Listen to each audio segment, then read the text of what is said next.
چھوٹی چھوٹی جو چٹانیں ہیں ان کے ٹکڑے ہیں، اس کے بعد اس میں عوام منرلز ہیں، سالٹس ہیں، نمکیات ہیں، پانی ہے، اور ہومس اینڈ مائکروبس. تو ہومس جو ہے وہ ایک زرخیز مٹی کو ہومس کہتے ہیں، جس میں یہ ساری چیزیں معدنیات موجود ہیں جن کے ذریعے ہم پودے اگاتے ہیں. اور اس کے علاوہ مائکروبز ہیں جو پودوں کو اور دوسری چیزوں کو جو ہے وہ توڑ کر زمین کی زرخیزی کا سبب بنتے ہیں. What are the different types of soil based on their particle size? Explain. The types of soil are based on the mixture of its particles. It has 4 types: clay soil, sandy soil, loam, and humus.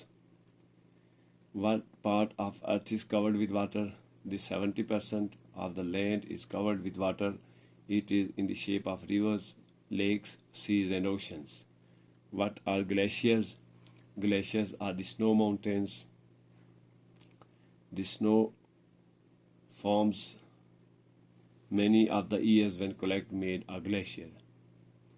تو سب سے پہلے جو question ہے اس میں particle کے حساب سے، یعنی جو زمین کے جو ذرے ہیں ان کی جو ذرات ہیں ان سے مل کر جو طے ہیں ان کو، یا مٹی کی جو قسمیں ہیں اس کا ذکر کیا گیا ہے. تو سب سے پہلی جو ہے اس میں کلے سوائل ہے، اس کے بعد سینڈی سوائل ہے. سینڈی سوائل جیسا کہ نام سے ظاہر ہے کہ اس میں مٹی میں ریت کے ذرات زیادہ ہیں. اس کے بعد لوم، یعنی یہ جو زرخیز مٹی کی طے ہوتی ہے جس میں مائکروبز اور منرلز وغیرہ ہیں. اور اس کے بعد ہومس. تو یہ 4 جو ہے وہ زمین کی جو سوائل ہے اس کی قسمیں ہیں. سوائل یاد رکھیں کہ زمین کی جو اوپری تہ کرسٹ ہے اور اس کے سب سے اوپر والی تہ کو سوائل کہتے ہیں. اس کے بعد ہماری جو زمین ہے اس کا کتنا فیصد حصہ اس پر پانی ہے. تو زمین کا جو 70% حصہ ہے اس پر پانی موجود ہے،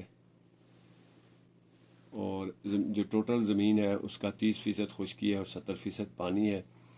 یہ جو پانی ہے یہ مختلف شکلوں میں ہے، جن میں سب سے پہلے ریورز ہیں، اس کے بعد لیکس ہیں، سیز ہیں اینڈ اوشنس. یہ زمین کی جو اوپری تہ ہے جس نے زمین کو کور کر رکھا ہے، یہ بیرونی تہ انڈر گراؤنڈ واٹر کو چھوڑ کے جو باقی اس کی شکلیں ہیں وہ دریاؤں کی شکل میں، جھیلوں کی شکل میں، سمندروں کی شکل میں اور بڑے سمندروں کی شکل میں. سی چھوٹے سمندر کو کہتے ہیں اور اوشن جو ہے وہ بڑے سمندر کو کہتے ہیں. اب گلیشیئر کیا ہیں؟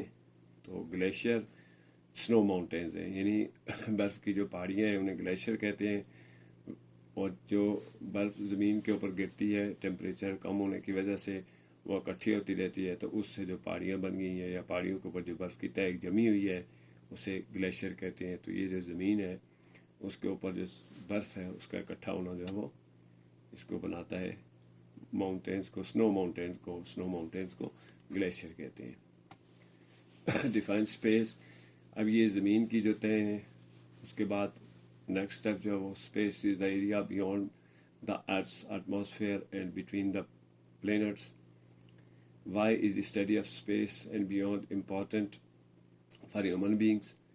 The study of space and beyond takes you to the new world of knowledge.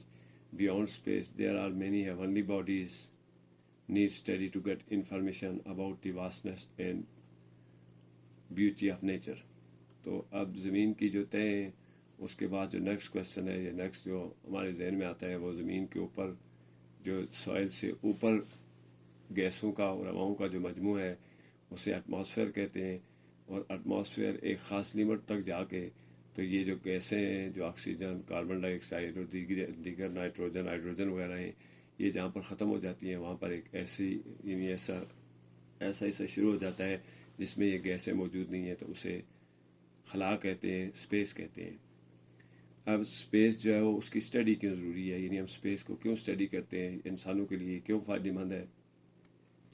تو یہ جو اسٹڈی آف اسپیس ہے اس سے ہمیں نالج حاصل ہوتا ہے، اور اسپیس ہمارے لیے یعنی وہ راستہ فراہم کرتی ہے جس کے ذریعے ہم سیاروں تک جا سکتے ہیں اور ان کے بارے میں نالج حاصل کر سکتے ہیں.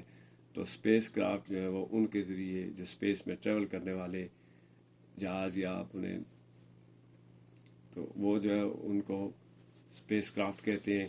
تو اسپیس جو ہے اس کا نالج جو ہے اس کے ذریعے ہم پھر ایونلی باڈیز جو ہیں یعنی جو دوسرے دیگر سیارے ہیں تو ان کے بارے میں معلومات حاصل کرتے ہیں، ان کو اسٹڈی کرتے ہیں. اس سے ہمیں اندازہ ہوتا ہے کہ ہماری جو کائنات ہے وہ کتنی وسیع ہے اور جو فطرت میں کس قدر خوبصورتی ہے.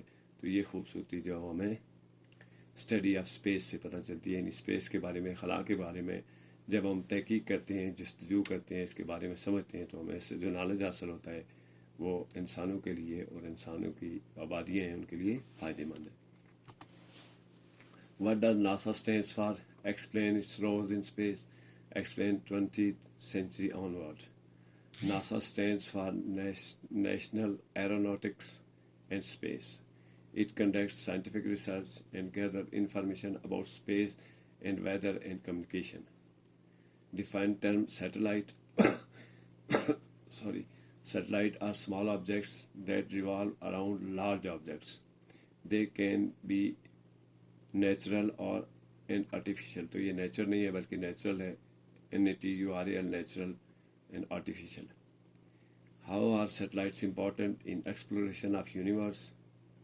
دی سیٹلائٹ، یہاں پہ سیٹلائٹ کی جو اسپیلنگ ہے ٹی ہے SATTELIT. تو یہاں پہ اسپیلنگ جو وہ SCT کچھ اس طرح سے لکھے ہوئے ہیں، تو ان کو اپنے اوپر جو سیٹلائٹ کی ہے اس کے مطابق ان کو درست کر لینا ہے. How satellites are important in the exploration of universe. The satellite carry the tools and technology to the space. It helps to get information about the space. They help in communication technology. تو NASA جو ہے وہ یعنی اس کا کردار کیا ہے، تو ہم جانتے ہیں کہ نیشنل ایروناٹکس اینڈ اسپیس، یہ جو یعنی ایک ادارہ ہے جو تحقیق کرتا ہے اسپیس کے متعلق، اور یہاں پہ سائنسی ریسرچ کرتا ہے، اس کے متعلق انفارمیشن اکٹھی کرتا ہے. اور اس کے علاوہ موسمیات اور جو ہماری ذرائع مواصلات ہیں، یعنی جو زمین پر رہتے ہوئے ہمارا جو دوسرے ممالک سے رابطہ ہوتا ہے، اور جس کی وجہ سے زمین ایک گلوبل ولیج بن گئی ہے، یعنی ایک ملک سے دوسرے ملک تک ہمارا رابطہ ہوتا ہے، تو اس کے متعلق جو وہ یہ تحقیقات کرتا ہے. اور اس میں جو وہ ایسے سیٹلائٹ تیار کرتا ہے، بھیجتا ہے، جن کے ذریعے ہم کمیونیکیشن کو بہتر بنا سکتے ہیں اور موسم کو سمجھ سکتے ہیں. اب سیٹلائٹ جو ہے وہ چونکہ کوئی بھی چھوٹا جو آبجیکٹ ہے وہ جب بڑے آبجیکٹ کے گرد گردش کرتا ہے تو اسے سیٹلائٹ کہتے ہیں. اس کی دو قسمیں ہوتی ہیں، ایک قدرتی سیٹلائٹ ہے اور ایک مصنوعی سیٹلائٹ ہے. تو ہم جانتے ہیں کہ زمین کا جو قدرتی سیٹلائٹ ہے وہ چاند ہے، لیکن اس کے علاوہ زمین کے گرد سینکڑوں کے حساب سے مختلف ممالک نے تحقیق کی غرض سے سیارے جو ہیں وہ جیو اسٹیشنری سیٹلائٹ چھوڑے ہوئے ہیں، جو زمین کی حرکت کے مطابق زمین کی حرکت کی رفتار ہے اسی رفتار سے زمین کے گرد گردش کرتے ہیں، اور یہ ہمیں ساکن نظر آتے ہیں. ان کا کام جو ہے وہ ہماری سیٹلائٹ کو بہتر بنانا، یعنی ہماری جو یہ کمیونیکیشن ہے اس کو بہتر بناتے ہیں اور اس کے لیے استعمال ہوتے ہیں. اس کے علاوہ تحقیق کے لیے استعمال ہوتے ہیں. تو یہی وہ وجہ ہے کہ جس کی وجہ سے یہ بہت امپورٹنٹ ہے. ان کے ذریعے ہم اسپیس جو ٹیکنالوجی ہے اس میں ترقی کرتے ہیں، اور اسپیس میں ہم انہی کے ذریعے جو ہے وہ جا کر فوٹوگرافی کرتے ہیں اور معلومات حاصل کرتے ہیں. اور یہی جو ہے وہ ہمیں کمیونیکیشن ٹیکنالوجی جو ہے وہ یعنی کمیونیکیشن میں مواصلات جو ایک دوسرے ممالک سے رابطہ کرنا ہے اس کے بارے میں ہمیں فائدہ مند ثابت ہوتے ہیں. تو اس لیے سیٹلائٹ جو ہے وہ بہت اہم ہے. یہ یاد رکھنا چاہیے کہ سیٹلائٹ جو ہے یہ جن کے ذریعے ہم یہ ساری تحقیق حاصل کرتے ہیں اور جس کے ذریعے ہم معلومات حاصل کرتے ہیں وہ آرٹیفیشیل سیٹلائٹ ہیں. اس کی مثال یہ بھی ہے جس طرح کہ آپ ٹی ویژن پر دیکھتے ہیں کہ مختلف مثال کے طور پر جو UK میں اور آسٹریلیا میں اگر میچز ہو رہے ہوں تو وہ ہمارے تک پہنچنے کے لیے زمینی رابطہ ممکن نہیں ہے کہ ہم زمین پر کھمبے لگا کر ان کے ذریعے جو وہ کمیونیکیشن کریں. تو پھر اس کے لیے ہمیں سیٹلائٹ استعمال ہوتے ہیں. تو یہ کمیونیکیشن کے لیے بہت اہم ہے. Describe the natural satellite of the planets in the solar system. The solar system consists of sun and planets. The planets have their own satellites which revolve around them. تو راؤنڈ ہے ROUND، یہ ROND لکھا ہوا ہے تو اس کو ROUND جو وہ اس کی اسپیلنگ تو اسپیلنگ ہے. Define and state the importance of artificial satellite. کی آف ڈبل آف کے ساتھ ہے، یہ سنگل آف کے ساتھ ہوگا. Artificial satellite provide help in scientific research. They help us in communication. They have made the world a global village. تو یہاں پہ جو دی ہیلپ نہیں ہے بلکہ دے ہیلپ ہے. تو نیچرل سیٹلائٹ جو ہے وہ کیا ہے سولر سسٹم میں. تو ہم جانتے ہیں کہ جو سولر سسٹم ہے وہ نظام شمسی ہے، یعنی سورج اور اس کے گرد جو سیارے ہیں وہ جو گردش کر رہے ہیں انہیں سولر سسٹم کہتے ہیں. وہ 7 جو 8 9 سیارے ہیں وہ سورج کے گرد جو گردش کر رہے ہیں وہ سولر سسٹم بناتے ہیں، نظام شمسی بناتے ہیں. تو ان میں زمین بھی ہماری جو ہے وہ ان میں سے ایک سیارہ ہے. اس کے علاوہ مریخ، مشتری، عطارد، زحل، زہرہ، یہ جو ہے وہ دیگر سیارے ہیں جو زمین کی طرح سورج کے گرد گردش کرتے ہیں. تو سیٹلائٹ جو ہوتے ہیں وہ نیچرل سیٹلائٹ وہ ہوتے ہیں جو اپنی جو سیارے ہیں ان کے گرد گردش کرتے ہیں. جس طرح چاند زمین کے گرد گردش کرتا ہے تو وہ زمین کا نیچرل سیٹلائٹ ہے. اس کے علاوہ جو وہ مختلف سیاروں کے ایک سے زیادہ سیٹلائٹ بھی نیچرل سیٹلائٹ ہے. مثال کے طور پر یعنی ہماری زمین کا اگر ایک چاند ہے تو عطارد کا، اس کا، مریخ کا اور جو زہرہ ہے اس کے چاند کی تعداد زیادہ ہے، یعنی اس کے گرد زیادہ سیارے جو وہ گردش کرتے ہیں جو قدرتی سیارے ہیں. اس کے بعد آرٹیفیشل سیٹلائٹ کیوں ہیں میں تو یہ تو پہلے بھی جو ہے وہ پیچھے ذکر ہو چکا ہے کہ مصنوعی سیٹلائٹ جو ہے وہ ہمیں سائنسی تحقیق میں مدد دیتے ہیں. یہ خلا میں موجود ہیں اور وہاں کے ذریعے ہم زمین کو اور جو خلا ہے اس کو دیکھ سکتے ہیں. اس کے علاوہ وہ دیگر جو سیارے ہیں ان کے متعلق بھی ہمیں معلومات فراہم کرتے ہیں اور ان کی انفارمیشن دیتے ہیں. یہ ہمیں کمیونیکیشن میں یعنی ایک دوسرے سے رابطہ کرنے میں، ایک ملک کا دوسرے ملک سے اور خلائی رابطہ کرنے میں ہماری مدد کرتے ہیں. انہی کی وجہ سے دنیا گلوبل ولیج بن گئی ہے. گلوبل ولیج مینز ایک گاؤں جس میں لوگوں کا ایک دوسرے سے رابطہ ہوتا ہے. اسی طرح ساری دنیا جو ہے وہ ان آرٹیفیشل سیٹلائٹ کی وجہ سے گلوبل ولیج بنی ہوئی ہے. یعنی پوری دنیا جو ہے وہ جو دنیا کا گلوب ہے گاؤں کی شکل اگر اختیار کر گیا ہے، ان کا ایک دوسرے سے رابطہ ہے. ہم ان کو دیکھ سکتے ہیں، ہم انفارمیشن لے سکتے ہیں اور تحقیق کر سکتے ہیں، موسم کو سمجھ سکتے ہیں. تو یہ جو چیزیں ہیں، یہ جو سیٹلائٹ ہیں، یہ آرٹیفیشل سیٹلائٹ کی وجہ سے یہ سارا ممکن ہے. What are geostationary satellites? The geostationary satellites are artificial satellites. They move around the Earth with the same speed of Earth and look stationary. That's why they are called geostationary satellite. What are weather satellites? The weather satellites are the satellites that provide us information about the weather and its changes all around the world. تو Jio stationery جیسا کہ جیو زمین کو کہتے ہیں اور stationery ساکن کو کہتے ہیں. تو کچھ ایسے سیارے جو ہیں وہ زمین کے گرد چھوڑے گئے ہیں جن کی رفتار اتنی رکھی گئی ہے کہ وہ خلا میں زمین کے گرد گردش کرتے ہیں اور ان کی رفتار اور زمین کی رفتار چونکہ ایک ہے تو جب زمین پر ہم انہیں دیکھتے ہیں تو وہ زمین کے حساب سے ساکن نظر آتے ہیں. اگرچہ وہ ساکن نہیں ہے بلکہ ہر وقت حرکت میں رہتے ہیں. تو یہ جو زمین کی وجہ سے وہ ہمیں ساکن نظر آتی ہیں یعنی زمین پر، تو انہیں جیو اسٹیشنری کہتی ہیں. تو ایسے سیارے جو زمین کی رفتار سے زمین کے گرد گردش کرتے ہیں لیکن ہمیں ٹھہرے ہوئے نظر آتے ہیں وہ جیو اسٹیشنری کہلاتے ہیں. اس کے بعد ویدر سیٹلائٹس. تو ویدر سیٹلائٹس جو ہیں یعنی موسمی جو سیارے ہیں یہ بھی چھوڑے گئے ہیں، آرٹیفیشل ہیں یہ. تو ان کے ذریعے ہم پھر موسموں کے بارے میں پیش گوئی کرتے ہیں، موسموں کے بارے میں اسٹڈی کرتے ہیں اور ان کے بارے میں معلومات حاصل کرتے ہیں. اور پھر پوری دنیا میں جو موسم بنتے ہیں، تبدیل ہوتے ہیں یا موسمی جو اثرات ہیں ان کو اسٹڈی کرنے کے لیے جو سیٹلائٹ چھوڑے گئے ہیں خلا میں موجود ہیں انہیں ویدر سیٹلائٹ کہتے ہیں. اس کے بعد واٹ آر کمیونیکیشن سیٹلائٹ. تو اب کمیونیکیشن سیٹلائٹ جیسا کہ نام سے ظاہر ہے سیٹلائٹ جو ہے وہ سیارے کو کہتے ہیں اور کمیونیکیشن سیٹلائٹ یعنی ایسے سیٹلائٹ کے جن کے ذریعے ہم کمیونیکیشن کرتے ہیں یا رابطہ رکھتے ہیں.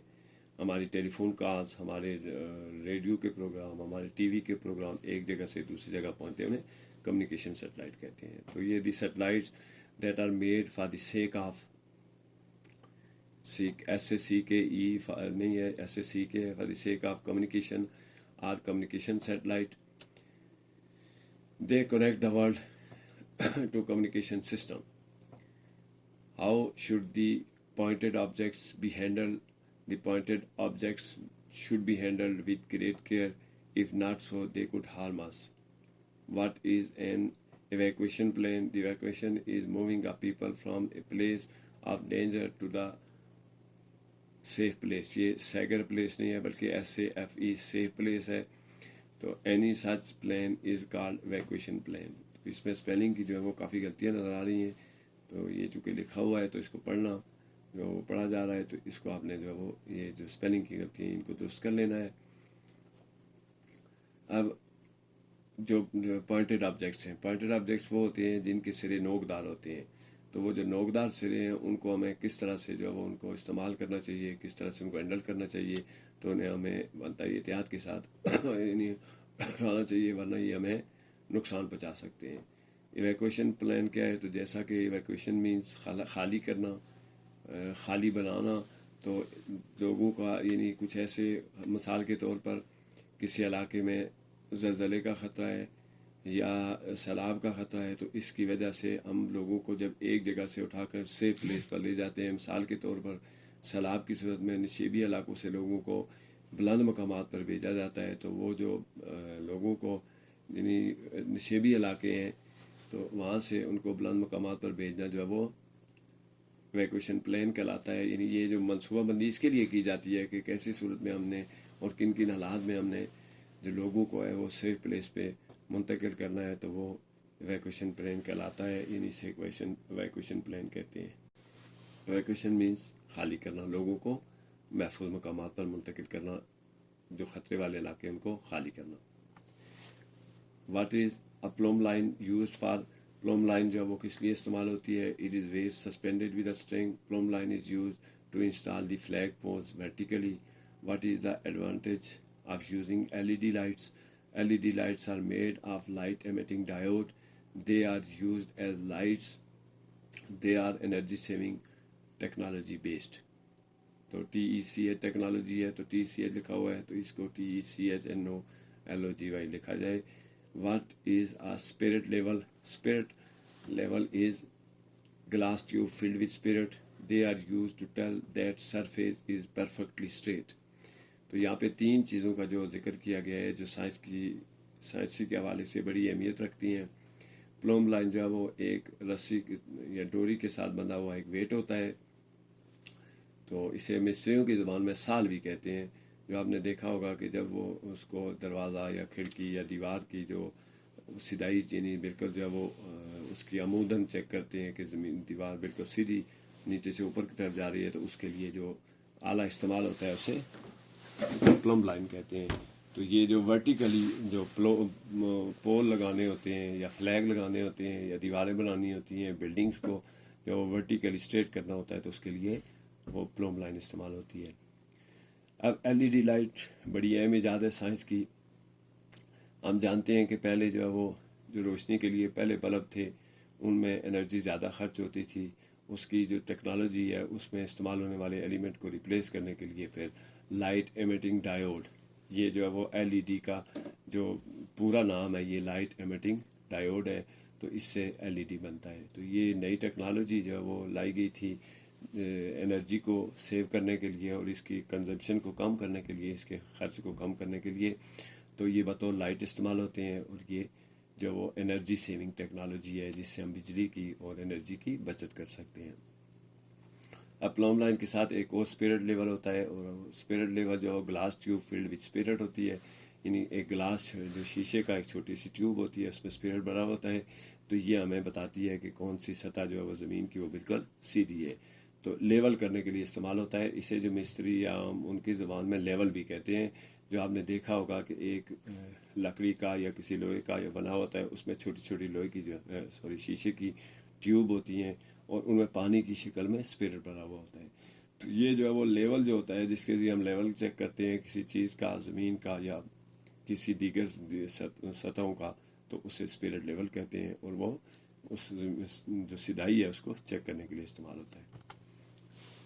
اس کے بعد انگلش ہے class 5.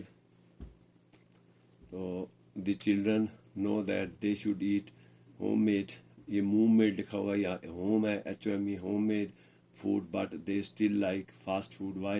The children like fast food as it is more tasty, it is easy to take, it is ready made and eat it. It has less benefits but still it is a tasty and like all over the world. تو یہاں پہ یہ جو question ہے کہ لوگ بچوں کو پتہ ہے کہ جو گھر کی بنی ہوئی چیزیں ہوتی ہیں ہوم میڈ وہ زیادہ فائدہ مند ہے، اس کے باوجود وہ فاسٹ فوڈ کو کیوں پسند کرتے ہیں. تو فاسٹ فوڈ جو آپ نے دیکھا ہوگا برگر وغیرہ یا دیگر جو ہیں جو اشیاء بنی ہوتی ہیں جو بازار میں ہمیں ملتی ہیں اور جنہیں ہم لے کر یعنی ان کو کوک کرنے کے لیے پکانے کے لیے ہمیں محنت نہیں کرنی پڑتی ہے، اور ان کا ذائقہ بھی جو ہے وہ یعنی ہمارے مزاج کے مطابق جس طرح کی ہمیں چیز چاہیے ہوتی ہے، مثلاً زیادہ جو ہے وہ اگر مرچ مسالے والی چیز چاہیے یا کام، تو اس کے مطابق جو ٹیسٹ ہوتا ہے ان کا بنایا جاتا ہے۔ یہ چونکہ بنے بنائے ہوتے ہیں، ان پہ ہمیں محنت نہیں کرنی پڑتی ہے اور ان کو ہم لے کر فوری طور پر کھا سکتے ہیں، تو انہیں جو ہے یہ اس لیے پسند کیے جاتے ہیں۔ ان کا فائدہ اگرچہ کم ہے لیکن یہ ذائقے دار ہوتے ہیں تو پوری دنیا میں پسند کیے جاتے ہیں۔ Why is homemade food is better than fast food?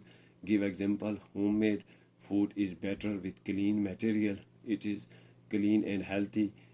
It has more nutrients and than fast food. It is prepared keeping in mind the health measures. تو اب جو ہوم میڈ ہے وہ فاسٹ فوڈ سے کیوں بہتر ہے؟ گھر کی بنی ہوئی چیزیں، گھر کے پکے ہوئے کھانے فاسٹ فوڈ جو ہے یہ بازاروں میں بننے والے کھانے جو ہیں ان سے کیوں بہتر ہوتے ہیں؟ تو اس کی وجہ یہ ہے کہ یہ صاف ستھرے بنائے جاتے ہیں۔ ہمیں جو فاسٹ فوڈ ہوتے ہیں ان میں ہمیں کوئی اندازہ نہیں ہے کہ وہ کس طرح کے مٹیریل سے بنائے گئے ہیں۔ اس کے علاوہ یہ صاف اور صحت مند ہوتے ہیں، اس میں زیادہ جو وہ یعنی غذائیت زیادہ ہوتی ہے تو فاسٹ فوڈ کی نسبت۔ اور اس کے علاوہ جب ان کو تیار کیا جاتا ہے تو پھر ہیلتھ میئرز کو مینس یعنی ایسی جو احتیاطی تدابیر ہوتی ہیں جو سامنے رکھ کر یہ بنائے جاتے ہیں، وہ کیپنگ دا ہیلتھ میئرز، ان کو یعنی ہیلتھ میئرز کو ذہن میں رکھتے ہوئے جو تیار کیے جاتے ہیں وہ ہوم میڈ ہوتے ہیں، اس لیے یہ زیادہ فائدہ مند اور زیادہ اچھے ہوتے ہیں۔ How is a lot of food wasted at wedding and restaurants? یہ سیڈنگ نہیں ہے، ویڈنگ ہے، ڈبلیو کی اسپیلنگ کے ساتھ WEDDING، ویڈنگ شادیوں کو کہتے ہیں، اور restaurants. A lot of food is put in plates to eat but most of it left there which is spoiled by throwing away in the time of dishwashing. Why did a boy gave up the schooling in the first place? He was black. The blacks were treated unhumanly on that time. It was difficult for him to read and write, so he left. تو یہاں پہ جو ہے وہ یعنی شادیوں پر اور جو شادی بیاہ اور اس کی دیگر جو تقریبات ہیں ان میں کھانے بڑی مقدار میں ضائع ہوتے ہیں۔ تو جیسے پہلے بتائیے ویڈنگ ہے، سیڈنگ نہیں ہے، W سے لکھا جائے گا، تو ہوٹلوں میں بہت سا کھانا ضائع ہوتا ہے۔ ٹھیک ہے، کیسے ضائع ہوتا ہے؟ تو ہم دیکھتے ہیں کہ شادیوں پہ جائیں یا ہوٹلوں میں جائیں تو کھانا جو ہے وہ زیادہ مقدار میں پلیٹ میں ڈال دیا جاتا ہے کھانے کے لیے، لیکن وہ اس میں سے زیادہ تر مقدار میں چھوڑ دیا جاتا ہے۔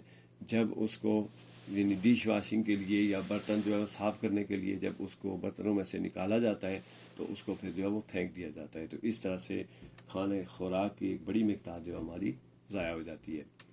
اب یہاں پہ جو ہے وہ اسکولنگ، اب اسکولنگ ہے SCHOOLING ہے، لیکن یہاں پہ ONG لکھا ہوا اسکول ہوں تو یہ اسکولنگ ہے۔ ان دی فرسٹ پلیس، تو پہلی جو جگہ ہے یہاں پہ یعنی پہلی دفعہ اس لڑکے نے اسکول کیوں چھوڑ دیا تھا؟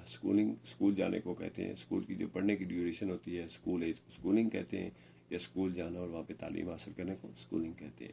تو پہلی جو وجہ ہے کیا تھی، یعنی پہلی دفعہ اس نے کیوں چھوڑ دیا تھا؟ تو ہم جانتے ہیں کہ ایک وقت ایسا تھا جب دنیا میں نا بڑی تفریق تھی بلیک اینڈ وائٹ کے درمیان میں، تو اس کو جو اس وجہ سے وہ چونکہ اس کا رنگ کالا، وہ کالا تھا، اور اس کو جو وہ جو ٹریٹ کیا جاتا تھا ان کو انسانوں کی طرح نہیں بلکہ غیر انسانی ان کے ساتھ سلوک کیا جاتا تھا، تو اس کے لیے پھر اپنی تعلیم جاری رکھنا مشکل تھا، اس لیے اس نے اسکول چھوڑ دیا تھا۔ تو ہم جانتے ہیں کہ ہمارا مذہب جو ہمیں بڑی اچھی تعلیم دیتا ہے۔ نبی صلی اللہ علیہ وسلم نے فرمایا تھا کہ کسی گورے کو کالے پر، کسی کالے کو گورے پر کوئی جو وہ فوقیت حاصل نہیں ہے۔ جو فوقیت کی بنیاد ہے وہ انسان کے اعمال ہیں، انسان کی اچھائیاں ہیں، اس کا تقویٰ ہے۔ تو یہ جو ہے ہمیں یہاں پہ یہ تفریق نظر آتی ہے کہ جو بلیک تھے ان کو ٹریٹ صحیح نہیں کیا جاتا تھا، اس لیے پھر اس بچے نے اسکول چھوڑ دیا تھا۔ What might have happened to boy if he had not learned to read books? What kind of jobs would he have had to take? If he had not legible, he had to work as leader and job that are very tough one. It is only advantage of reading and writing that he has got easy and good jobs. What news did the old man share with his family? The old man shared the news that he has left everything, sold everything, and new want to live with them in space. He do not want to do work anymore. تو یہاں پہ جو ہے وہ اگر یہ نہیں وہ جو بچہ ہے اس نے کتابیں لڑکے نے کتابیں نہ پڑھی ہوتی تو اسے کس قسم کی جو نوکری ہے وہ کرنی پڑتی. تو اگر وہ نالجبل اگر وہ پڑھا لکھا نہ ہوتا تو اس کو جو ہے وہ ہارڈر کام کرنے پڑتے تھے. یہ لیڈر نہیں ہے harders work as hard and jobs that are tough one. تو اسے مشکل کام کرنے پڑتے. لیکن چونکہ وہ پڑھا لکھا تھا تو اس لیے اس کو جو وہ اس نے کتابیں پڑھی ہوئی تھیں تو اس کو آسان اور اچھی نوکری اچھی کام کرنے کو ملے ہیں. تو ہم یہاں پہ جو ہے وہ ہمیں یہ بھی پتہ چلتا ہے کہ تعلیم حاصل کرنا بڑا اچھا ہے. اور یہ ایک آپ کی تعلیم جو ہے وہ بڑی قیمتی سرمایہ ہے جو آپ کو مختلف جگہوں پر کام آتا ہے. جو پڑھا لکھا ہوتا ہے اس کو پھر جو وہ آسانی ہوتی ہے زندگی گزارنے میں، زندگی گزارنے کے لیے، روزی کمانے میں، اور دیگر جو سہولیات ہیں اس کو حاصل ہوتی ہیں اگر وہ پڑھا لکھا ہے. تو اگر پڑھا لکھا نہیں ہے تو پھر اس کو ٹف جاب کرنی پڑتی ہیں اور اس کو مشکل کام کرنے پڑتے ہیں. تو فیملی کے ساتھ جو ہے وہ جو بوڑھا آدمی ہے اس نے کیا اپنی معلومات شیئر کی. تو اس نے بتایا کہ اس نے ہر جو چیز تھی یعنی جو اس نے اس کے پاس جو چیزیں تھیں وہ ساری اس نے چھوڑ دی ہیں. اور اب وہ جو وہ جو پیس امن کے ساتھ لوگ اپنے جو بچے ہیں ان کے ساتھ رہنا چاہتا ہے. وہ اب مزید کام نہیں کرنا چاہتا. یعنی پہلے اس نے کام کر کے محنت مزدوری کر کے اور مشکل کام کر کے اس نے یعنی بنائی سارے اپنے سرمایہ دولت اور جائیدادیں بنائی تھیں. لیکن اب وہ کام سے تھک چکا ہے. اور ایک وقت انسان کا آتا ہے جب انسان جو وہ جوان ہوتا ہے تو محنت کرتا ہے اور کچھ بنانے کے لیے لگا رہتا ہے. لیکن ایک وقت ایسا آتا ہے جب اسے آرام اور سکون کی ضرورت ہوتی ہے. تو اس وقت جب وہ اپنے بچوں جو والد ہے یا بوڑھا ہے یا جو بھی ہے وہ اپنے بچوں کو بتاتا ہے کہ میں نے اب سارے کام چھوڑ دیے ہیں اور میں آپ کے ساتھ سکون کے ساتھ رہنا چاہتا ہوں، اس لیے میں نے ساری چیزیں جو بیچ دی ہیں. اینڈ ناؤ وانٹ ٹو، یہ نیو نہیں ہے، اسے یاد رکھیں یہ نیو نہیں ہے، اس کو ناؤ پڑھا جائے. And now want to live with them in peace. تو یہ جو ہے وہ اب I don't want to work anymore, یعنی مزید مجھے کام کرنے کی ضرورت نہیں ہے. تو اس لیے بوڑھے آدمی نے یہ معلومات اپنے بچوں کو بتائیں. The sons were happy to hear that their father had sold his house and all his land. تو کیا جو اس کے بچے تھے جب انہوں نے سنا کہ ان کے والد نے سب کچھ بیچ دیا اور وہ بچوں کے ساتھ جو پرسکون زندگی گزارنا چاہتا ہے، ان کے ساتھ رہنا چاہتا ہے، تو کیا اس کے بچے اس بات پر خوش ہوئے؟ تو یہ فالس اسٹیٹمنٹ ہے. اس کے بچے جو ہے وہ بالکل بھی خوش نہیں ہوئے ہیں کہ ان کے والد نے سب کچھ بیچ دیا ہے اور اب وہ ان کے ساتھ. ایک تو وہ ان کو یہ بات بھی اچھی نہیں لگی کہ ان کے والد نے ساری چیزیں کیوں بیچ دی ہیں جو اس نے بنائی ہوئی تھیں. دوسرا انہیں جو انایزی فیل کر رہے تھے وہ یہ بھی وجہ تھی کہ اب یہ ہمارے سر پر جو ہے وہ بوجھ رہے گا اور ہمارے ساتھ رہیں گے. تو کچھ معاشرے ایسے ہیں جہاں پہ والدین کو ساتھ رکھنا بہت سمجھا جاتا ہے. تو ہماری جو معاشرہ ہے جو مسلم کمیونٹی ہے وہاں پہ ایسا کنسیپٹ جو ہے وہ بہت کم ہے اور والدین کی خدمت کرنا انہیں ساتھ رکھنا آزاد سمجھا جاتا ہے. تو یہاں پہ جو معاشرہ ہے جس کا ذکر ہے وہاں پہ بچے پر خوش نہیں ہوئے ہیں. The old man wanted to live with his sons because he did not like to live alone and he loved his sons. تو بوڑھا آدمی جو وہ کیوں اپنے بیٹوں کے ساتھ رہنا چاہتا تھا؟ اس کی وجہ یہی تھی کہ بوڑھا آدمی جو وہ اپنے بیٹوں سے بہت پیار کرتا تھا اور وہ ان کے اکیلا نہیں رہنا چاہتا تھا بلکہ وہ چاہتا تھا کہ وہ اپنے یعنی کسی کے ساتھ رہے، اپنی اولاد کے ساتھ رہے. The son decided to send their father to school because. تو اس کے جو اولاد ہے انہوں نے فیصلہ کیا کہ اس کو بورڈنگ ہاؤس یعنی اسکول میں وہاں پہ بھیج دیا جائے جو بوڑھوں کے رہنے کی جگہ ہوتی ہے. تو اس کی کیوں وجہ کیا تھی؟ کیونکہ they were tired of looking after him and wanted to get rid of him. تو وہ اس کی جو دیکھ بھال ہے اس کی خدمت خاطر اس سے تھک گئے تھے اور چاہتے تھے کہ وہ ان کی جان چھوڑے. تو یہ انتہائی جو ہے وہ خطرناک معاملہ ہے. اور ہمارے جو معاشرے میں یہ چیز آج کل ٹرینڈ بنتی جا رہی ہے کہ ہم جو بزرگ ہوتے ہیں ان سے جان چھڑاتے ہیں اور چاہتے ہیں کہ وہ ہماری ذمہ داری نہ رہیں، ہمیں ان کی دیکھ بھال نہ کرنی پڑے، ہمیں ان کی خدمت نہ کرنی پڑے. تو اس کے لیے پھر ان کو بورڈنگ ہاؤس اور ہاسٹلز اور اسکول جو ہیں وہ جو بنائے گئے ہیں وہاں پہ بھیج دیتے ہیں. تو ہمیں چاہیے کہ ہم اپنے والدین کی خدمت کریں. خاص طور پر جوانی میں انہوں نے ہمیں پالا پوسا ہے، ہمارے لیے سارے سامان مہیا کیے ہیں، تو ہم بھی ان کی خدمت کریں اور انہیں اپنے ساتھ رکھیں اور انہیں اپنے ساتھ شامل رکھیں اور ان کی خدمت خاطر کریں. تو جو اسلامی معاشرہ ہے اس میں اس چیز پر بڑا زور دیا گیا ہے. اور آپ جانتے ہیں کہ حسن سلوک جو ہے اس کی اگر پوچھا گیا کہ حسن سلوک کا سب سے زیادہ حقدار کون ہے تو بتایا گیا کہ حسن سلوک کا سب سے سے زیادہ حقدار ہے وہ ماں ہے، اس کے بعد حسن سلوک کا سب سے زیادہ حقدار کون ہے؟ تو وہ پھر والد ہے۔ تو اس طرح سے والد والدہ جو ہے وہ ہمارے حسن سلوک کے سب سے زیادہ حقدار ہیں۔ ہمیں چاہیے کہ انہیں اپنے ساتھ رکھیں اور ان کو جو ہے وہ بورڈنگ ہاؤس اسکول میں نہ بھیجیں، بلکہ وہ ہماری ذمہ داری ہے تو ان کی خدمت خاطر کریں، اور اگر ہم ان کی خدمت خاطر کریں گے تو ہمیں ثواب بھی ملے گا اور ہماری عاقبت بھی سنور جائے گی۔ What was precious treasure? Why was it precious to the old man? The letter of her wife was precious treasure. It was precious because it were old memories of the wife. The old man hoped that his sons allow him to come back someday. تو allow کا ایک L کم ہے، ALLOW ہوتا ہے، تو یہ اپنے spelling درست کر لینے ہیں۔ اس کے بعد یہ جو ہے وہ ٹرو ہے کہ اس کو امید تھی۔ اس کے بعد what made the son realize that REALIZED یہ جو ہے وہ REA ہونا چاہیے تھا، تو یہ بھی اسپیلنگ غلط ہے، LISC ہوتا ہے۔ تو they should bring their father back.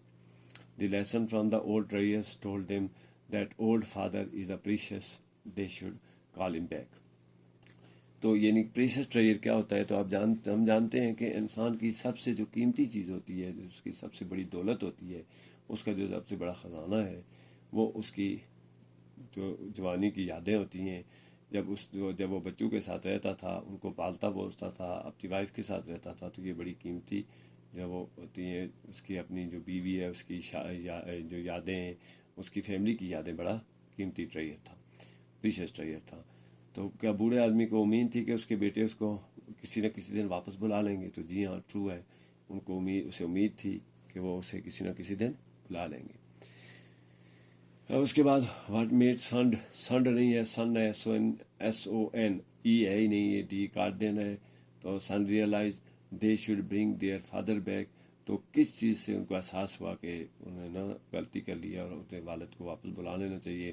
تو جب انہوں نے وہ پرانے خط جو وہ دیکھے، تو وہ چونکہ بوڑھا جو انہیں ساتھ لے کر نہیں گیا تھا، انہیں وہیں چھوڑ گیا تھا، تو جب انہوں نے اس کو TOLED نہیں ہے، TOLD ہے، یہاں پہ بھی اسپیلنگ غلط ہے۔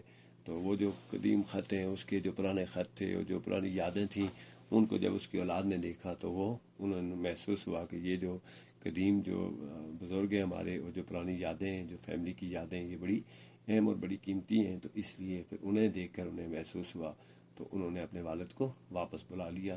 تو یہ جو ہے وہ ہمیں یاد رکھنا چاہیے کہ جو ہمارے والدین ہوتے ہیں وہ ہماری خدمت کی سب سے زیادہ حقدار ہوتے ہیں۔ ایون کہ یہاں تک کہا جاتا ہے کہ والد اور والدہ کو اپنے بیٹے کی چیز کی استعمال کرنے کے لیے اس کی اجازت کی ضرورت نہیں ہوتی، وہ جب چاہیں جہاں چاہیں اس کی چیز کو استعمال کر سکتے ہیں۔ ٹھیک، اس کی نسبت بڑا اہم قیمتی رشتہ جو ہے وہ وائف کا ہوتا ہے، لیکن اسے اجازت لے کر چیزیں استعمال کرنی پڑتی ہیں، استعمال کرنی چاہیے، لیکن والدین کو اجازت ہے۔ تو اس طرح سے والدین جو ہمارا بڑا پریشس ٹریجر ہے، ہمارا قیمتی خزانہ ہے، ہمیں ان کا خیال رکھنا چاہیے، ان کی دیکھ بھال کرنی چاہیے۔ Why do you think the old man did not take the precious treasure with him? The old man did not took the precious treasure with him because he know that after seeing it, his son will realize the facts. Which of the cruelest thing to do? Give reason for your choice. تو یہاں پہ جو spelling کی تو بہت سی غلطیاں ہیں، مثلاً کولسٹ تھنگ ہے، جی نہیں ہے، OT لکھا ہوا ہے، TO2 ہونا چاہیے، اور give reason for your choice ہے، فار یو چوائس نہیں ہے۔ تو یہ ان اسپیلنگ کو آپ نے درست کر لینا ہے۔ تو the cruellest thing to do is to face old people to do things that they do not want to mistreat them and complain about parents' habits. یعنی کچھ بری چیزیں ان کے بارے میں پوچھا جا رہا ہے۔ تو بوڑھا جو اپنی وہ پریشس ٹریجر، جو خط وغیرہ تھے، جو اس کی یادیں تھیں، جو اس نے لکھا ہوا تھا، اس نے ڈائری لکھی ہوئی تھی، جو کچھ اس نے لکھا ہوا تھا، وہ اپنے ساتھ لے کے کیوں نہیں گیا؟ جب بچوں نے اس کو اسکول بھیج دیا، گھر سے نکال دیا، تو وہ ساری چیزیں وہاں چھوڑ کے کیوں چلا گیا؟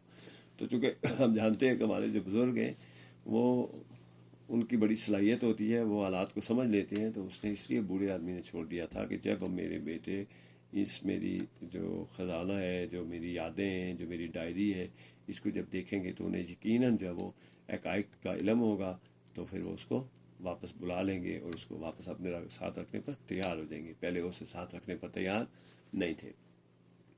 اب سب سے جو ظالمانہ چیز ہے وہ کیا ہے؟ ٹھیک ہے، تو یعنی کون سے چوائس ہیں، کون سی چیزیں ظالمانہ؟ تو سب سے جو بری چیز ہے وہ یہ ہے کہ the cruellest thing to do is to force old people to do things they do not want to do. سب سے جو ظالم چیز ہے وہ یہ ہے کہ آپ جو بزرگ ہیں ہمارے جو بوڑھے ہیں، ہم ان کو ایسا کام کرنے کے لیے، ایسی چیز کرنے کے لیے سوری کے لیے مجبور کریں جو وہ نہیں کرنا چاہتے ہیں. اس کے علاوہ سب سے جو بری چیز ہے، سب سے ظالم چیز ہے، سب سے ظالمانہ سلوک ہے، ہم ان کو مس ٹریٹ کریں، ان کے ساتھ اچھا سلوک نہ کریں، اور پھر مزید جو ہے وہ ہم ان کی جو عادات ہیں ان کو اچھا نہ سمجھیں، ان کے متعلق بار بار جو دہراتے رہیں، کہتے رہیں کہ یہ ان کی عادتیں اچھی نہیں ہیں. تو یہ سب سے کرولیسٹ تھنگز ہیں ٹو ڈو. ان سے ہمیں بچنا چاہیے اور ہمیں ایسا نہیں کرنا چاہیے. اس سے اعمال ضائع ہو جاتے ہیں اور انسان کی عاقبت خراب ہو جاتی ہے. Suggest another title of the play. The title The Precious Treasure is justified to it, but it may be Parents are Blessing of God. تو یہ جو دوسرا ٹائٹل ہے، ٹائٹل کو بھی اسپیلنگ جو TILE ٹائل لکھا ہوا ہے تو TITLE ہے. تو پریشیس ٹریئر جو ہے وہ اس کا جو ٹائٹل ہے یہ جسٹیفائڈ ہے، یہ ٹھیک ہے. اگر یہ نہیں ہے تو اس کی جگہ دوسرا جو ٹائٹل ہے وہ ہو سکتا ہے parents are blessing of God. تو ہم خدا کی جو بڑی نعمتیں والدین کا موجودگی ہمارے لیے بڑی نعمت ہے، تو یہ اس کا ٹائٹل ہو سکتا ہے. Write a few lines about Gilgit Baltistan. Gilgit Baltistan has beautiful natural resources and scenery. It has high mountains. There is no football ground. جو بلتستان ہے یہ بلند پہاڑی علاقہ ہے اور یہ انتہائی خوبصورت علاقہ ہے. یہاں کی جو خوبصورتی ہے، قدرتی خوبصورتی، وہ بہت یعنی آنکھوں کو، دل کو مو لینے والی ہے، پسند آنے والی ہے. یہاں کے ریسورسز بہت اچھے ہیں، سینری بہت اچھی ہے اور یہ بلند پہاڑیاں ہیں. صرف اس میں جو کمی ہے، یعنی اس کے بارے میں چونکہ فیو لائنز لکھنی ہے تو وہاں پہ جو کمی تھی وہ یہ تھی کہ وہاں پہ فٹ بال گراؤنڈ نہیں تھا. How does being a football team and playing in tournament helps these players with a university education. تو فٹ بال ٹیم میں کھیلنے سے، جو ٹورنامنٹ کھیلنے سے جو پلیئر ہیں ان کو یونیورسٹی ایجوکیشن میں کیسے مدد ملی تھی؟ Football team make them physically strong. پہلا فائدہ یہ ہوا کہ وہ جسمانی طور پر مضبوط ہو گئے. The player learn the social norms. پھر مل جل کر رہنے، مل جل کر کھیلنے میں جو آپ قواعد و ضوابط سیکھتے ہیں. جو سوشل نارمز ہیں، یعنی جو آپ کے سماجی رویے ہیں وہ تبدیل ہوتے ہیں، روایات تبدیل ہوتی ہیں. They learn how to deal with people. اس سے ہمیں پتہ چلتا ہے کہ ہم نے لوگوں کے ساتھ کس طرح سے رہنا ہے اور کس طرح سے لوگوں کے ساتھ ہم نے اپنی زندگی گزارنی ہے. تو یہ انسان کو زندگی گزارنا سکھاتے ہیں. تو یہ جو ہے وہ یعنی بڑی قیمتی چیز ہے، سوشل نارمس اور جو فزیکلی اسٹرانگ ہونا ہے، اور اس کے علاوہ لوگوں کے ساتھ ڈیلنگ، ان کے ساتھ رہنا، ان کے ساتھ اٹھنا بیٹھنا، یہ بڑی قیمتی ایک تعلیم کا حصہ ہے. تو یہ جو یونیورسٹی ایجوکیشن ہے، جب وہ ٹورنامنٹ کھیلنے پلیئر گئے تو انہوں نے یہ ساری چیزیں سیکھیں، اور یہ ان کی جو تعلیم ہے اس کے علاوہ تربیت کا حصہ بھی ہے کہ ہمیں جو ہے وہ فزیکلی بھی مضبوط ہونا چاہیے، ہمیں سماجی طور پر بھی مضبوط ہونا چاہیے، اور ہمیں دوسروں کے ساتھ رہنا اور ان کی عزت کرنا، ان کے کام آنا سیکھنا چاہیے. واٹ از اڈ لکھا ہوا ہے، از دی ٹرائب تکارو ڈو. دی ٹرائب تکارو is a tribal tribe. They live in mountains. Their occupation is cattle growing. تو جو تکارو ٹرائب ہے، اس کا جو وہ یعنی قبائلی علاقے کے رہنے والے، قبائلی علاقے کا رہنے والا قبیلہ ہے، تو وہ پہاڑیوں میں رہتے ہیں اور ان کی آکوپیشن جو وہ کیٹل گروئنگ ہے، یعنی وہ مویشی پالتے ہیں. تو جو ہے وہ مویشی پالنا بھی ایک پیشہ ہے، ہمیں یاد رکھنا چاہیے. تو ہمیں اس کو جو حقارت کی نظر سے نہیں دیکھنا چاہیے، بلکہ یہ جو ہے وہ ہم اگر عرب کی جو دیکھیں تو نبی صلی اللہ علیہ وسلم جو ہے وہ ان کے زمانے میں بھی صحابہ کرام بھی جو ہے وہ مویشی پالتے تھے، اور اس میں مویشیوں میں بکری کا جو بڑا اہم مقام ہے، تو اس کو بڑی جو ہے وہ فوقیت دی گئی ہے. The writer has compared the Hingol river to which animal. Hingol ایک ریور ہے، اس کا نام جو ہے وہ اس کو یعنی رائٹر جو ہے اس نے کس چیز سے تشبیہ دی؟ The writers has compared the Hingol river which silver serpent flowing lazily between the Balochistan river یا بلوچستان ماؤنٹینز یا بلوچستان ویلی. تو یہ ریور کی جگہ ویلی ہو تو زیادہ بہتر ہے، چونکہ وہ کمپیئر کرتا ہے اس کو سلور سرپنٹ سے. سرپنٹ سانپ کو کہتے ہیں، سلور رنگ کے کہتے ہیں.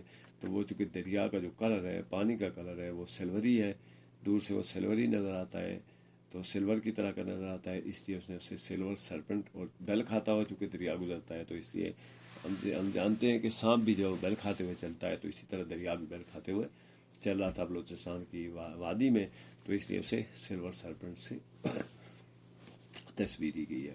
How does the villagers of Hingol get water? تو گاؤں کے جو ہنگول جو گاؤں ہے اس کے لوگ پانی کہاں سے لاتے تھے؟ The river was very far and the landscape is very harsh.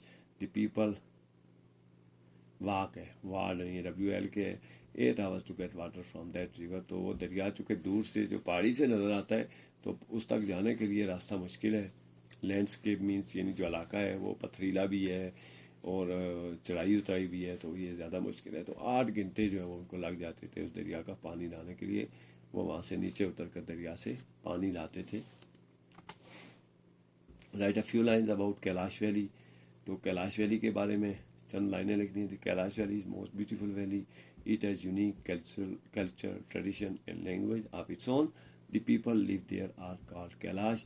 Kailash valley جو ہے بہت خوبصورت ویلی ہے، یہ بہت خوبصورت وادی ہے، اور یہ جو ہے وہ اس کا یعنی جو کلچر ہے، یہاں کی جو ثقافت ہے وہ باقی سب سے مختلف ہے، لاسانی ہے، کوئی دوسری ایسا کلچر والی جگہ نہیں ہے. اس کے بعد جو اس کی روایات ہیں اور جو اس کی زبان ہے، اس کی اپنی ایک زبان ہے، اس کی اپنی روایات ہیں. یہاں کے لوگوں کا رہن سہن اپنا باقیوں سے مختلف ہے.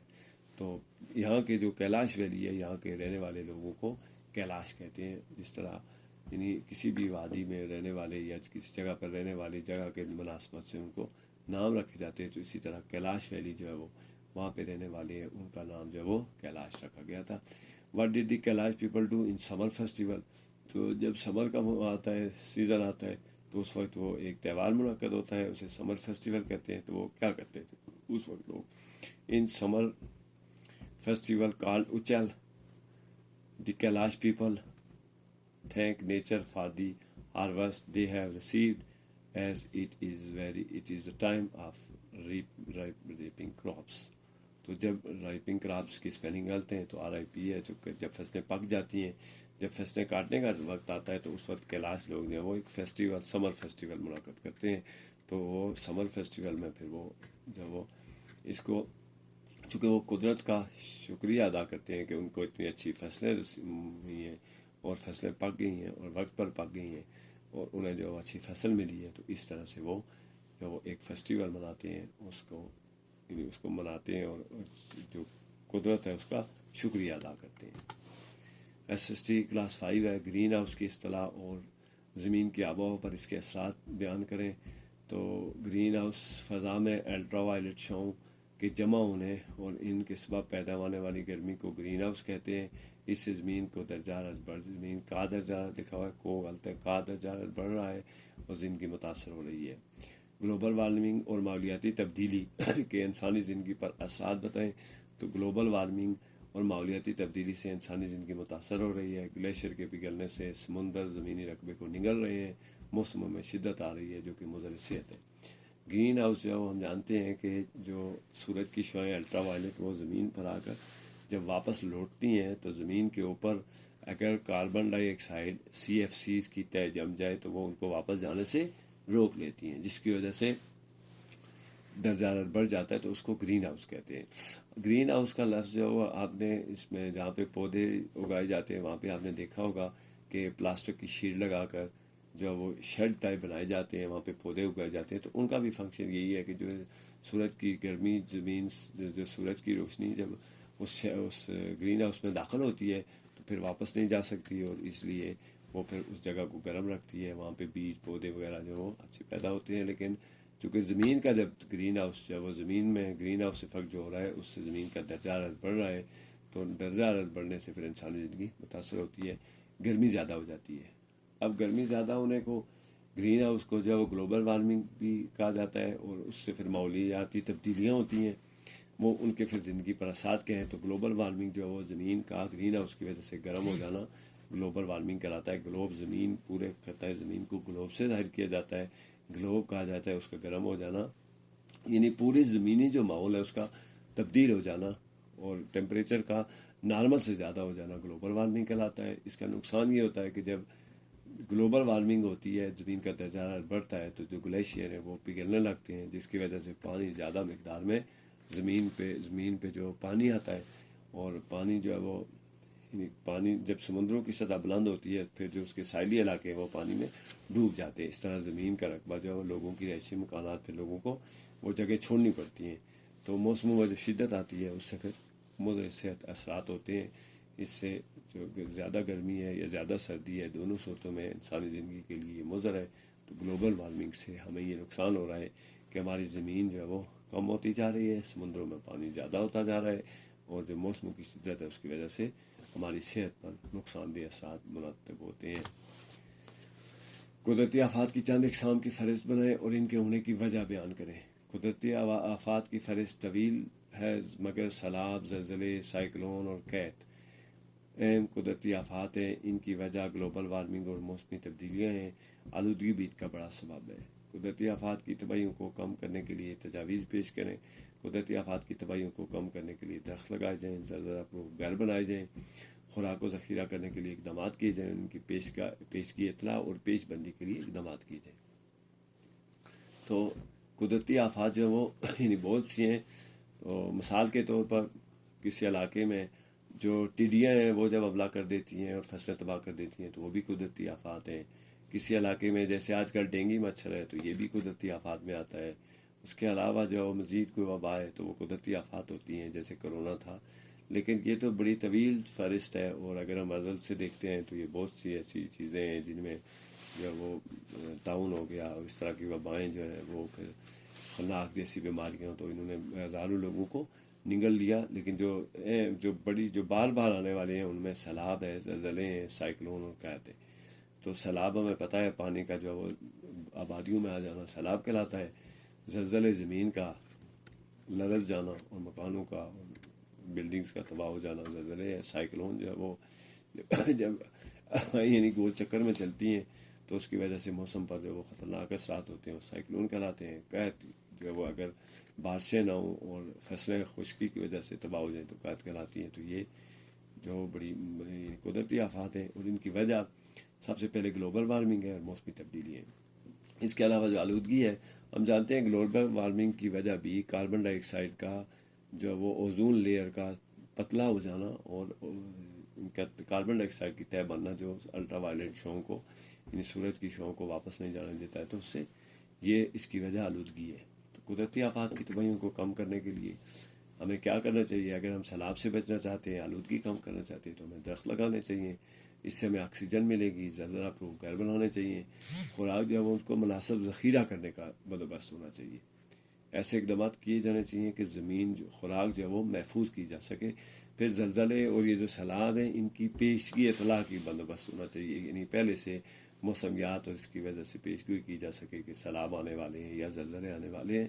پھر اسی حساب سے جو ایسی اقدامات کیے جانے چاہیے تاکہ لوگوں کی زندگیاں جو وہ محفوظ ہو سکے اور نقصان کم سے کم ہو.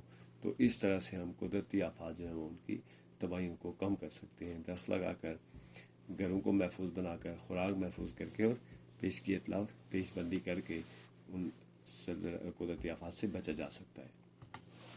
شدید زلزلے یا سیلاب کی صورت میں احتیاطی تدابیر بیان کریں. سیلاب کی صورت میں بجلی کے آلات بند کر دینا چاہیے اور بلند مقامات پر چلے جانا چاہیے. اگر شدید زلزلہ کا سامنا ہو تو کسی میز کرسی یا مضبوط شے کے نیچے پناہ لینی چاہیے. آبادی کی شرح نمو اور آبادی کی گنجانی کی تعریف کریں. آبادی کی شرح نمو سے مراد وہ اضافہ ہے جو ایک خاص مدت کے دوران کسی مقام کی آبادی میں واقع ہوتا ہے. کسی جگہ کی آبادی کی گنجانی بتاتی ہے کہ علاقہ کتنا پرہجوم ہے. کسی علاقے کی آبادی کو رقبے پر تقسیم کر کے آبادی کی گنجانی معلوم کی جا سکتی ہے. اب یہاں پہ جو احتیاطی تدابیر ہیں، یعنی اگر سیلاب آ جاتا ہے تو آپ نے کیا کرنا ہے؟ تو سیلاب کو یعنی پانی جو ہے وہ کہیں بھی بھر جائے تو سب سے پہلے ہمیں بجلی کے آلات بند کر دینے چاہیے اور خود وہ جگہ چھوڑ دینی چاہیے اور کسی ایسی جگہ پر چلے جانا چاہیے جہاں پر وہ پانی نہ پہنچ سکے. چونکہ پانی جو ہے وہ اس کی بڑی طاقت ہوتی ہے، وہ ہر چیز کو بہا کر لے جاتا ہے. تو ہمیں سب سے پہلے اپنی لائف کو سیو کرنا چاہیے. اس کے بعد جو ہماری اشیاء ہیں وہ انسان اگر بچ جائیں تو یہ ساری چیزیں دوبارہ بنائی جا سکتی ہیں. تو اس لیے ہمیں جو وہ بلند مقامات پر چلے جانا چاہیے. اگر شدید زلزلہ ہو تو پھر ہمیں کسی مضبوط شے کے نیچے پناہ دینی چاہیے تاکہ اگر کوئی چیز گرے تو ہمیں اس سے نقصان نہ پہنچے.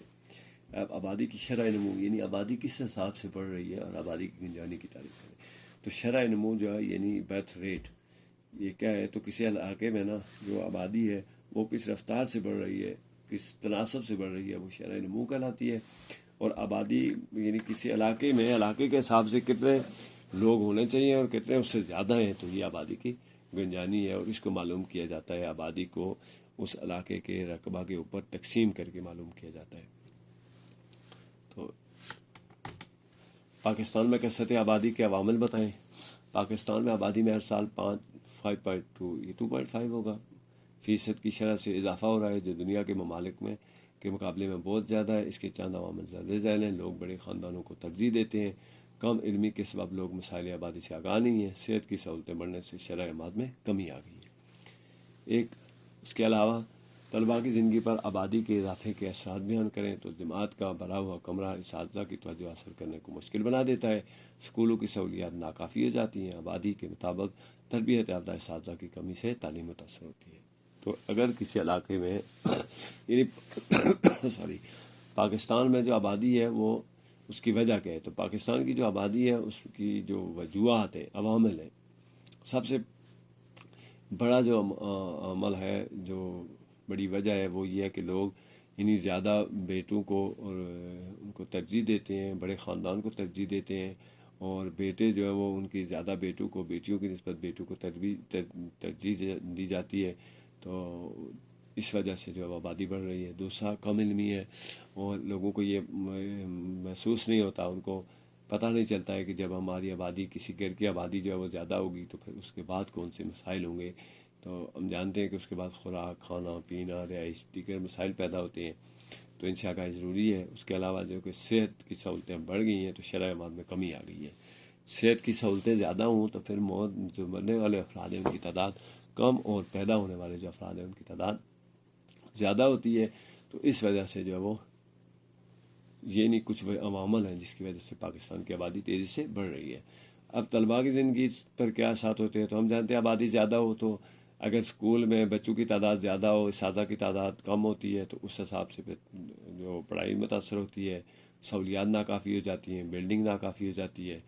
جو آبادی جو زیادہ ہو تو اس کے مطابق تربیت یافتہ جو اساتذہ ہیں ان کی کمی جو ہے تعلیم کو متاثر کرتی ہے۔ یعنی آبادی کے تناسب سے پھر ہمیں تعلیم یافتہ اور تربیت یافتہ لوگوں کی بھی ضرورت ہوتی ہے، اور اسی حساب سے ہمیں جیسا کہ ہم نے پہلے بھی پڑھا ہے اشیاء اور خدمات کا تناسب رکھنا پڑتا ہے۔ تو اگر آبادی زیادہ ہو تو اشیاء کی بھی زیادہ ضرورت پڑتی ہے اور خدمات کی بھی زیادہ ضرورت پڑتی ہے۔ تو اس طرح سے طلباء کی جو زندگی ہے وہ اس طرح سے متاثر ہوتی ہے۔ اس کے علاوہ آپ چھٹی کے اوقات میں بسوں میں، گاڑیوں میں رش بن جاتا ہے، لوگوں کو بہت دیر تک گاڑیاں کوئی نہیں ملتی ہیں، ایک جگہ سے دوسری جگہ جانا مشکل ہو جاتا ہے، جو روڈیں ہیں ان سڑکیں ہیں ان پہ ہجوم بن جاتا ہے، ٹریفک جو ہے وہ رک جاتی ہے، وقت ضائع ہوتا ہے۔ تو یہ جو ہے وہ آبادی میں اضافے سے طلباء کی زندگی جو ہے وہ اس طرح سے متاثر ہوتی ہے، طلباء پہ یہ اثرات مرتب ہوتے ہیں۔ اشیاء و خدمات کی اس طرح کی تعریف کریں، معیشت میں ان چیزوں کو جو ہماری ضروریات پوری کرتی ہیں اشیاء کہلاتی ہیں، جبکہ معیشت میں افراد کا کام کرنے کو خدمات کہا جاتا ہے۔ افراد کے کا لکھا ہوا ہے، اس کے آگے میم بھی ہے، کام کرنے کو۔ پیدا کنندگان اور صارفین کا کردار بیان کریں۔ جو لوگ اشیاء اور خدمات کی پیداوار کرتے ہیں پیدا کنندگان کہلاتے ہیں، اور جو لوگ ان اشیاء اور خدمات کو خریدتے ہیں صارفین کہلاتے ہیں۔ اب اشیاء کے ہیں تو معیشت کی جو زبان ہے اس میں ہماری زندگی کو پوری کرنے کے لیے جو ضروریات ہیں وہ اشیاء ہیں۔ مثال کے طور پر ہمیں رہنے کے لیے گھر چاہیے تو گھر ایک شے ہے، ہمیں پڑھنے کے لیے اسکول چاہیے، اس میں ڈیسک چاہیے تو یہ اشیاء ہیں، ہمیں سفر کرنے کے لیے گاڑیاں چاہیے تو یہ اشیاء ہیں۔ اب جبکہ معیشت میں افراد کے کام کرنے کو خدمات کہتے ہیں۔ اب جب بلڈنگ بنانی ہوتی ہے تو گھر بنانا تو اشیاء ہے، لیکن اس کے لیے گھر بنانے کے لیے جو ہمیں لوگ چاہیے ہوتے ہیں، مستری چاہیے ہوتے ہیں، معمار چاہیے ہوتے ہیں، وہ خدمات کہلاتی ہیں۔ اسی طرح سے اگر ہم سفر کرنے کے لیے گاڑیاں چاہیے ہوتی ہیں تو گاڑی کا ڈرائیور، اس کے جو وہ مکینک، اس کی جو مستری ہیں وہ پھر ہمیں وہ ان کے کام کو خدمات کہتے ہیں۔ تو یہ جو ہے وہ اشیاء خدمات میں فرق ہے۔ باقی پیدا کنندگان اور صارفین، تو وہ لوگ جو اشیاء و خدمات پیدا کرتے ہیں وہ پیدا کنندگان کہلاتے ہیں۔ جیسا کہ نام سے ظاہر ہے، پیدا کرنے والے کو پیدا کنندہ کہتے ہیں اور خرچ کرنے والے کو صارف کہتے ہیں۔ جس طرح سے اگر گندم پیدا کرنے والا کسان ہے تو وہ جو گندم پیدا کرتا ہے وہ پیدا کنندہ ہے، جبکہ اس کو گندم کو استعمال کرنے والے اور جو خود گندم پیدا کیے بغیر دوسرے کی پیدا کی گندم کو استعمال کرتے ہیں وہ صارفین کہلاتے ہیں۔ اچھا، جس طرح سے پودے ہیں تو پودے جو وہ پیدا کنندگان ہیں، ان کے ساتھ پھل لگتے ہیں، ان کے ساتھ پتے لگتے ہیں۔ اب جانور ان کو استعمال کرتے ہیں، ہم ان کو بطور سبزیاں استعمال کرتے ہیں، تو پودے جو پیدا کنندگان ہیں اور ہم صارفین ہیں۔ تو یہ جو وہ ہر یعنی جو جاندار اشیاء ہیں ان کے دو رول ہوتے ہیں، پیدا کنندگان بھی ہوتے ہیں اور صارفین بھی ہوتے ہیں۔ تو پیدا کرنے والے کو پیدا کنندگان اور خرچ کرنے والے کو صارف کہتے ہیں۔ سرکاری اور نجی اشیاء اور خدمات کے درمیان فرق بتائیں۔ نجی اشیاء اور خدمات نجی کاروباری افراد یا کمپنیوں کی طرف سے عوام کے لیے مہیا کی جاتی ہیں۔ سرکاری اشیاء و خدمات حکومت کی طرف سے تمام لوگوں کو فائدے کے لیے بلا تفریق انہیں بلا تفریق پیش کی جاتی ہیں۔ افراط زر اور قلت کی تعریف کریں اور ان کی اقسام بتائیں۔ اشیاء و خدمات کی قیمتوں میں مسلسل اضافے کی شرح کو افراط زر کہتے ہیں۔ جب کسی چیز کی کسی علاقے میں بالکل تفصیل بند ہو جائے تو اسے قلت کہتے ہیں۔ تو سرکاری اور نجی، یعنی جو دو لفظ ہیں سرکاری اور نجی، آگے اشیاء و خدمات کی تو وہی تعریف ہے۔ تو نجی جو ہے وہ اگر نجی کمپنی یا کوئی فرد واحد یا کچھ افراد کا گروہ اگر آپ کو کوئی اشیاء و خدمات فراہم کرتے ہیں تو وہ نجی اشیاء و خدمات کہلاتی ہیں۔ اب اگر وہی چیز جو ہے وہ آپ کو مہیا کرنے والی گورنمنٹ ہے، سرکار ہے، ٹھیک ہے، کسی ملک کی حکومت ہے، اس کے نمائندے ہیں حکومتی، تو اہلکار ہیں، تو وہ پھر سرکاری کہلاتی ہیں۔ اب نجی جو ہے وہ اس پہ لوگوں کی اجارہ داری ہوتی ہے، لیکن حکومت جو ہے وہ بلا تفریق جو اشیاء مہیا کرتی ہے، جیسے کہ اسپتال بناتی ہے تاکہ سارے لوگوں کا علاج ہو سکے، اسکول بناتی ہے تاکہ لوگ تعلیم حاصل کر سکیں، تو یہ جو ہے وہ بلا تفریق سرکاری اشیاء اور خدمات کہلاتی ہیں۔ اب افراط زر اور قلت، اگر کسی جگہ پہ قیمتوں میں مسلسل اضافہ ہو رہا ہو تو اس کی شرح کو افراط زر کہتے ہیں، جبکہ اگر کسی علاقے میں کوئی چیز بالکل ہی ختم ہو جائے، یعنی بالکل وہ ملے ہی نہ، تو اس کی قلت ہوتی ہے۔ اور یہ ہمیں مختلف اوقات میں مختلف چیزوں قیمتوں کا اضافہ تو خیر ہمارے ملک میں جو ہے وہ یہ تسلسل سے چلا آ رہا ہے، اور افراط زر کا تو ہم بہت عرصہ سے شکار ہیں، لیکن یہ ہے کہ یہ جو قلت ہے اس کا بھی ہم شکار رہتے ہیں۔ مثال کے طور پر آپ نے دیکھا ہوگا کہ کبھی ٹماٹر جو وہ مہنگے ہو جاتے ہیں اور وہ مارکیٹ میں کم ملتے ہیں تو ان کی جو وہ قلت ہو جاتی ہے، یا اس کے علاوہ باقی بھی اشیاء و ضروریات ہیں تو ان کی کمی جو ہے وہ یا ان کا بالکل ختم ہو جانا قلت کہلاتا ہے۔ ٹیکس کی اہمیت، حکومت کو اشیاء و خدمات کی فراہمی کے لیے سرمایہ کی ضرورت ہوتی ہے۔ دیگر ذرائع کے علاوہ ٹیکس کے ذریعے حکومت کے پاس سرمایہ جمع ہوتا ہے تاکہ وہ اشیاء و خدمات فراہم کر سکیں۔ کسی حکومت کو عالمی بینک سے قرضہ لینے کی ضرورت کیوں پیش آتی ہے؟ حکومت کو معاشی منصوبہ جات کی تکمیل کے لیے جس سرمایہ کی ضرورت ہوتی ہے، جب وہ پورا نہ ہو تو حکومت کسی عالمی مالی ادارے یا عالمی بینک سے قرضہ لے کر یہ سرمایہ فراہم کرتی ہے۔ ٹیکس کیا ہے؟ تو ٹیکس جو ہے وہ اشیاء و خدمات کی فراہمی کے لیے یا اشیاء و خدمات کے اوپر جب وہ لوگوں کو فراہم کی جاتی ہیں تو گورنمنٹ کی طرف سے کچھ ان کے اوپر محصولات لگائے جاتے ہیں، وہ محصولات ٹیکس کہلاتے ہیں۔ ان کا فائدہ کیا ہے، اس کی اہمیت کیا ہے کہ کسی بھی آبادی کو اشیاء و خدمات کی فراہم کرنے کے لیے کچھ اخراجات ہوتے ہیں، ان اخراجات کو پورا کرنے کے لیے سرمایہ کی، پیسے کی ضرورت ہوتی ہے۔ تو اگر جو وہ پیسے نہیں ہوں گے تو اشیاء و خدمات فراہم نہیں ہوں گی، اور اگر اشیاء و خدمات فراہم نہیں ہوں گی تو لوگوں کی زندگیاں مشکل ہو جائیں گی۔ تو اس لیے ان اشیاء و خدمات کی فراہمی کے لیے حکومت جو محصولات لگاتی ہے اور ان سے سرمایہ اکٹھا کرتی ہے، اور پھر ان سرمایہ سے ہمیں اشیاء و خدمات فراہم کرتی ہے، تو یہ جو ہے وہ ٹیکس کہتے ہیں اس کو۔ اور ٹیکس کی یہی اہمیت ہے کہ اس سے سرمایہ اکٹھا ہوتا ہے اور اشیاء و خدمات پوری ہوتی ہیں۔ اب قرضہ لینے کی ضرورت کیوں پڑتی ہے؟ تو جب معاشی منصوبہ جات کی تکمیل کے لیے سرمایہ کی ضرورت ہوتی ہے۔ اگر ملک میں ٹیکس لگا کر بھی ہمارے پاس اتنے پیسے جمع نہ ہوں کہ ہم لوگوں کو اشیاء و خدمات جو وہ فراہم کر سکیں، تو پھر ہمیں کسی دوسرے عالمی مالیاتی ادارے سے یا عالمی بینک سے قرضہ لینا پڑتا ہے۔ ہمیں اس سرمایہ کا جو ہمیں ضرورت ہوتی ہے، کسی فرد کو، کسی آبادی کو اشیاء و خدمات فراہم کرنے کی، ان کی ضروریات پوری کرنے کے لیے کچھ چیزوں کی ضرورت ہوتی ہے جن کو خریدنے کے لیے ہمیں پیسے چاہیے ہوتے ہیں۔ تو اگر وہ پیسے ہمارے پاس پورے نہ ہوں تو پھر ہم وہ اشیاء و خدمات جو وہ عالمی اداروں سے اور عالمی بینک سے قرضہ لیتے ہیں اور یہ سرمایہ پورا کرتے ہیں، اور پھر اس کے ذریعے اشیاء و خدمات فراہم کرتے ہیں۔ تجارت، درآمدات اور برآمدات کی اصطلاحات کو بیان کریں۔ دوسرے ممالک سے اشیاء و خدمات کی خرید و فروخت تجارت کہلاتی ہے۔ جب دیگر ممالک سے اشیاء و خدمات خریدتے ہیں تو اسے درآمدات کہتے ہیں۔ جب ممالک اپنی اضافی پیداوار و خدمات بیرونی ممالک کو فروخت کرتے ہیں تو انہیں برآمدات کہتے ہیں۔ پاکستان کی ترقی میں بین الاقوامی تجارت کی اہمیت بیان کریں۔ دوسرے ممالک سے اشیاء و خدمات خرید و فروخت کرنا بین الاقوامی تجارت کہلاتی ہے۔ پاکستان کی ترقی میں اس تجارت کا کردار بہت اہم ہے، اس کے ذریعے سے اس کی صنعت اور آبادی کی ضروریات پوری ہو سکتی ہیں۔ تو تجارت جو ہے وہ یعنی دوسرے ممالک سے، یہ بین الاقوامی تجارت کی بات ہو ہے، دوسرے ممالک سے اشیاء و خدمات کی خرید و فروخت تجارت کہلاتی ہے. خرید و فروخت جو وہ افراد کی آپس میں ہو یا ممالک کے آپس میں ہو، وہ تجارت ہی کہلاتی ہے. لیکن اگر ہم ممالک کے آپس میں کرتے ہیں تو وہ پھر بین الاقوامی تجارت کہلاتی ہے، یعنی قوموں کے درمیان تجارت، ممالک کے درمیان تجارت. تو جب ہم جو وہ خدمات خریدتے ہیں کسی ملک سے، اشیاء خرید کر لاتے ہیں، خدمات خرید کر لاتے ہیں، تو درآمدات ہوتی ہیں. لیکن جب ہم اپنی اشیاء اور اپنی خدمات کسی دوسرے ملک کو فراہم کرتے ہیں تو وہ پھر ہماری برآمدات کہلاتی ہیں. اب پاکستان کی ترقی میں بین الاقوامی تجارت کی کیا اہمیت ہے؟ تو دوسرے ممالک سے اشیاء و خدمات یعنی دوسرے وہی جو تجارت ہے جب ممالک کے درمیان ہو، خرید و فروخت ہو، تو بین الاقوامی تجارت کہلاتی ہے.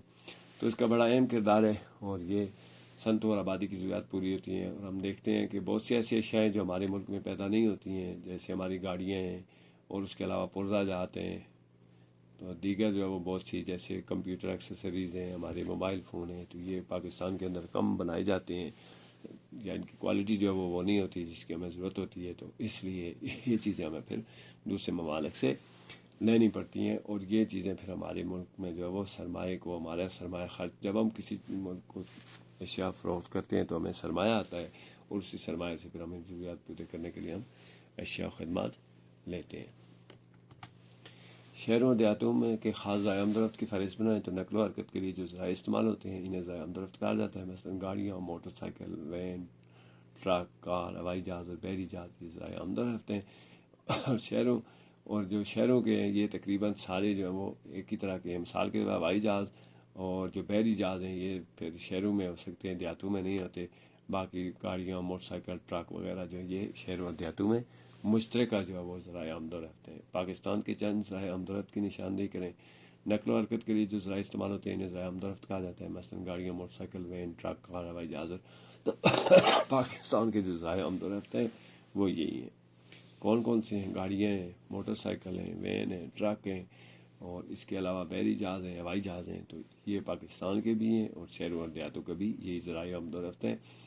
دیہاتوں میں اس کے علاوہ گدھا گاڑی اور جانور جو ہیں وہ ایک جگہ سے دوسری جگہ جانے کے لیے اور سامان لے جانے کے لیے ضروری استعمال ہوتے ہیں، جبکہ شہروں میں مال گاڑیاں ہیں، ریل گاڑیاں ہیں تو وہ استعمال ہوتی ہیں. تو یہ جو فرق ہے دیہاتوں اور شہروں کی جو ذرائع آمدورفت ہیں ان کا. کاروبار کی تعریف کریں. روزگار کمانے اور زندگی آسان بنانے کے نئے مواقع تلاش کرنے کو کاروبار کہتے ہیں. کام چھوٹا ہو یا بڑا، پیسے کمانے میں مدد دیتا ہے، اسی کا نام کاروبار ہے. کاروباری ذہنیت دوسرے افراد کی ذہنیت سے کیسے مختلف ہوتی ہے؟ تو سوچ ہی لوگوں کو خطرات مول لے کر نئے انداز میں کام کرنے کے قابل بناتی ہے. اسی سوچ کو جو انسانوں کو نئے کاروبار کے قابل بناتی ہے کاروباری ذہنیت کہلاتی ہے. تو روزگار جو ہے وہ کمانے کے لیے، زندگی گزارنے کے لیے، پیسہ کمانے کے لیے، اشیاء و خدمات خریدنے اور فروخت کرنے کے لیے جو طریقہ کار اختیار کیا جاتا ہے اسے کاروبار کہتے ہیں. چھوٹا ہو یا بڑا ہو، اس سے ہمیں یعنی مدد دیتا ہے. تو اگر ہمیں پیسے کمانے میں مدد دیتا ہے تو کاروبار کہلاتا ہے. اب کاروباری ذہنیت کیا ہوتی ہے؟ تو ہم یہ جانتے ہیں کہ کاروبار میں سرمایہ لگتا ہے، اور اس کے علاوہ جو ہے وہ ہمیں ذہنی طور پر، جسمانی طور پر اس میں کام کرنا پڑتا ہے، خطرات مول لینے پڑتے ہیں. تو کچھ لوگ ایسے ہوتے ہیں جو اس طرح کے خطرات مول لیتے ہیں، وہ کاروباری ذہنیت کے لوگ کہلاتے ہیں. اب آپ نے دیکھا ہوگا بہت سے لوگ ایسے ہوتے ہیں جو کاروبار کی نسبت نوکری کرنے کو پسند کرتے ہیں، تو وہاں پہ سرمایہ کم لگتا ہے، خطرات کم ہوتے ہیں، دوسروں کے جو ہے وہ یعنی ذمہ ہوتے ہیں یہ ساری چیزیں. تو اگر وہ چیزیں کوئی فرد اپنے ذمہ لے اور اپنے ذہن کے مطابق خطرات مول لے اور نئے انداز میں کام کرے، نئے مواقع فراہم کرے پیسے کمانے کے، تو وہ پھر ایسے لوگوں کی ذہنیت کاروباری ذہنیت کہلاتی ہے. کاروبار کے متعلق رویوں کی فہرست بنائیں. کاروبار کے متعلق اہم رویے: نمبر 1 قوت فیصلہ ہے، تخلیقی صلاحیت، خود اعتمادی، جذبہ، خود احتسابی، اعلیٰ کاروباری اخلاقیات. پاکستان سمیت 6 ملکوں کی کرنسی کی فہرست بنائیں. پاکستانی روپیہ ہے، یہ بیا لکھا روپیہ نہیں ہے، روپیہ ہے. امریکی ڈالر ہے، برطانوی پاؤنڈ ہے، سعودی ریال ہے، قطری دینار ہے، بنگالی ٹکا ہے. ہم آج کے دور میں لین دین کے لیے پیسے کی کون سی قسم استعمال کرتے ہیں؟ تو ہم آج کے دور میں لین دین کے لیے ڈالر میں کرتے ہیں ہمارا لین دین، اور اندرون ملک روپیہ استعمال ہوتا ہے. اس کے علاوہ آج کل کا مشہور لین دین ڈیجیٹل ٹرانسفر ہے، جس میں صرف اعداد و شمار ٹرانسفر کی جاتی ہے. تو کاروباری جو رویے، کاروبار کے متعلق جو رویے ہیں نا، سب سے اہم رویہ قوت فیصلہ ہوتا ہے. اچھا کاروبار قوت فیصلہ پر ہوتا ہے. اس کے علاوہ تخلیقی صلاحیت، یعنی نئے مواقع تلاش کرنا اور نئے انداز میں کام کرنا اور نئی چیز مارکیٹ میں لانا، یہ کاروباری رویہ ہے. خود اعتمادی، اپنے اوپر اعتماد رکھنا. پھر ایک جذبہ ہوتا ہے، صرف یہ جذبہ اپنے لیے نہیں ہوتا بلکہ ملک کے لیے، لوگوں کے لیے ان کی خدمات کے فراہم کرنا اور ملک کے فائدے کے لیے کام کرنا بھی جذبہ ہے. خود احتسابی مطلب اپنے آپ کا جائزہ لیتے رہنا. اور اعلیٰ کاروباری اخلاقیات، سچائی کے اوپر، ایمانداری کے اوپر جو کاروبار کیا جاتا ہے وہ اعلیٰ کاروباری اخلاقیات ہوتے ہیں. پاکستان میں 6 ملکوں کی کرنسیوں کے فہرست بنائیں تو ہم جانتے ہیں کہ پاکستانی کرنسی کو روپیہ کہتے ہیں، امریکی کرنسی کو ڈالر کہتے ہیں، برطانیہ میں پاؤنڈ اسٹرلنگ یا پاؤنڈ جو ہے وہ ان کا کرنسی ہے، سعودیہ میں ریال ہے اور قطر میں دینار ہے، بنگال میں ٹکا ہے. تو یہ کچھ نام ہیں جو کرنسیوں کے ہیں. تو آج کل کے دور میں ہم کیسے کرتے ہیں؟ تو آج کل جو ہے وہ ڈالر میں ہوتا ہے بین الاقوامی تجارت. اس کے علاوہ ملک کے اندر روپیہ استعمال ہوتا ہے.